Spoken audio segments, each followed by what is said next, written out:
Hello friends, ഇന്നത്തെ recipe പോത്ത് വരട്ടിയത്. ഒരു കുക്കർ അടുപ്പത്ത് വെച്ച് 2 ടേബിൾ സ്പൂൺ വെളിച്ചെണ്ണ വയ്ക്കുക.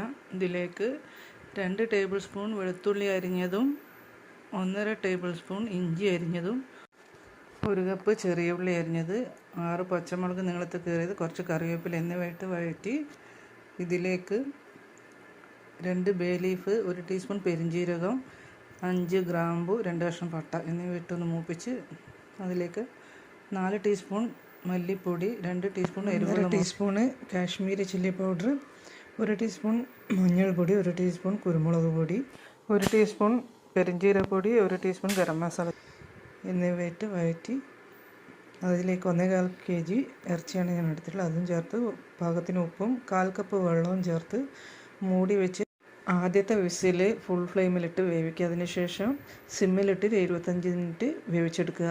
വെന്തതിന് ശേഷം അതിലേക്ക് 1/2 ടീസ്പൂൺ ഏലക്ക പൗഡർ ചേർത്ത് അതിലുള്ള വെള്ളം വറ്റിച്ചെടുക്കുക. വേറൊരു പാൻ ചൂടാക്കി അതിലേക്ക് 1/2 ടീസ്പൂൺ കടുക് ഇട്ട് 4 വറ്റൽമുളക്, 1 കഷ്ണം ഇഞ്ചി അരിഞ്ഞത്, 6 അല്ലി വെളുത്തുള്ളി അരിഞ്ഞത്, കറിവേപ്പില ഇട്ട് ഒന്ന് മൂപ്പിച്ച് അതിലേക്ക് 1 തക്കാളി അരിഞ്ഞത് ഇട്ട് വഴറ്റി ഇറച്ചിയിലേക്ക് ഇട്ട് യോജിപ്പിച്ചെടുക്കുക.